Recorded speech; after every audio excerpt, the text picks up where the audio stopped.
ano eh, talagang ano eh. Hindi na tayo mag-helmet to, Eds. Lala! Ayos din. Pagpipinsan. Grabe.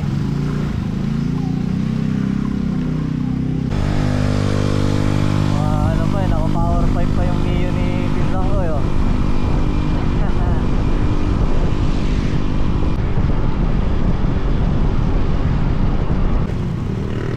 Napagas lang ata si Tito Eds. Malambot to yung gulong? Ha? Malambot yung gulong? Malambot ba? Hindi naman. Hindi naman. Ay pala si Ninong eh.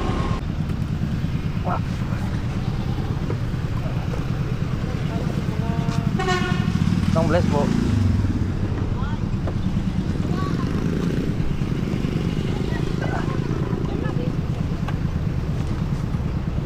Init.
Locked.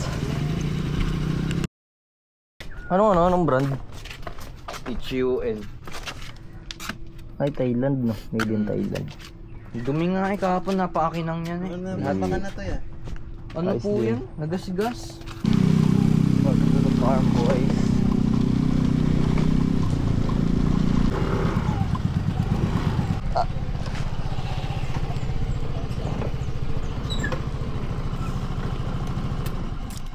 Buti pa dito malamig. Gawin po. Yes po. Good morning, Papa.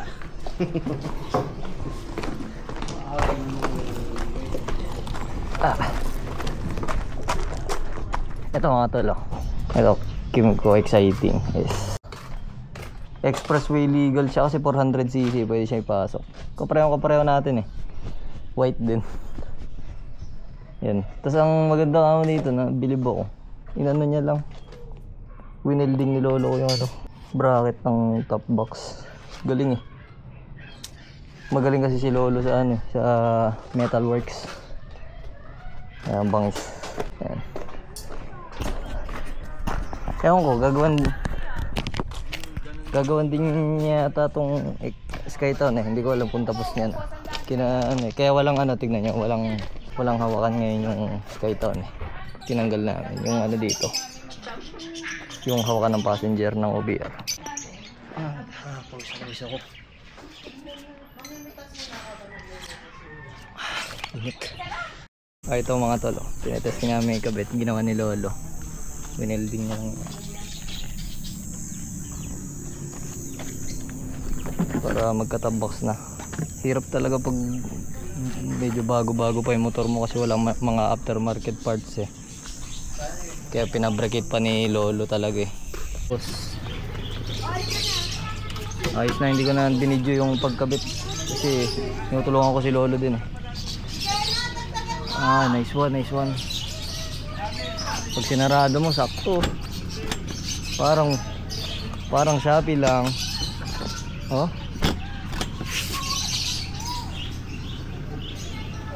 Nice one. Ayan, testing natin kabit de.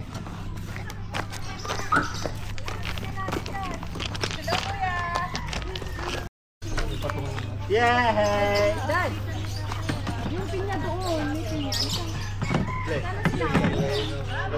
Ano, kumakabit?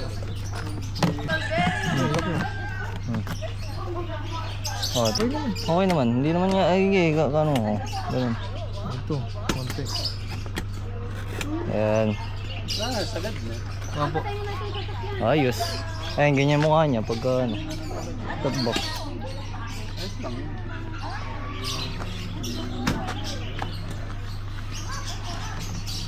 Yun, pwede na ako mag-ulongga po. Pwede na. Pwede na ako magsambales.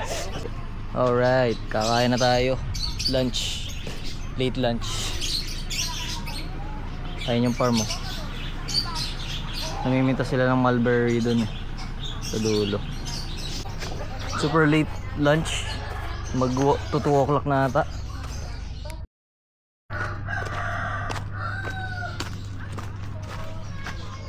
May unggoy na mimitas. Kupal. Ang dami naman yan. Ay, grabe si Mama! Grabe naman. Galit na galit.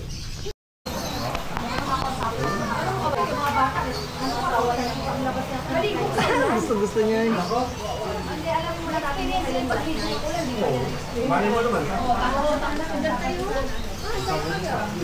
Food trip tayo guys. Uwi na tayo mga tol. Ang sarap ng kinain namin. Hindi na ako nag-vlog. Kain lang ng kain.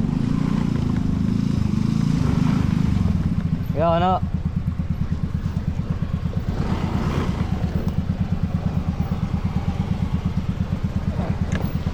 Sarado lang natin itong gate.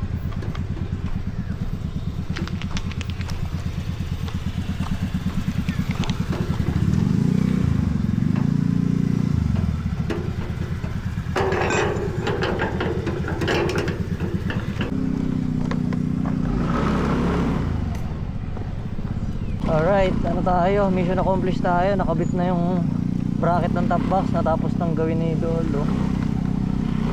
Magagamit-gamit na natin to. Hirap na hirap kasi akong dala-dala lagi yung helmet. Although kasya naman siya sa loob nitong motor, yung helmet kong full face.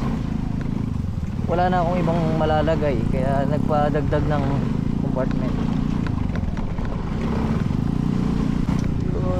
Okay, let's go.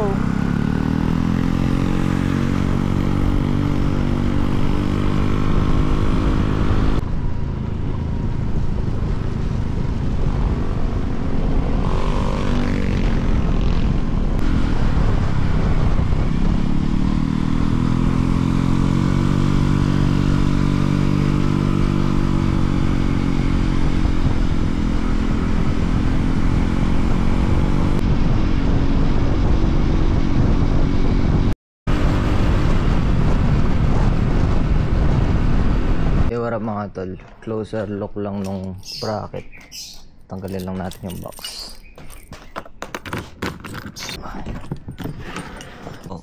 Originally ito yung sec na bracket sa Mio Soul i125 namin dati. Ang ginawa ni Lolo, pinutol niya yun, tapos in-extend niya, tapos kinustomize niya na para dito sa Skytown. Ano, full welds na kumbaga ni-recycle namin yung bracket na nung Mio Soul namin dati. Okay naman, goods. Ayan, yan yung top box na ginagamit namin dati sa Mio Soul. Ginagamit na namin yun sa Skytown, diba? Galing. Hindi na namin tinanggal din tong ano, grab bar ng OBR ng passenger. Ano na siya, naka-fit na siya. Hindi mo kailangan itanggalin na to, may hawakan pa rin. All goods boy. Hindi naman baduy tignan sa Skytown kasi mukha naman siyang pang-touring na motor. Mukha siya pang long rides. Thanks for watching. Goodbye.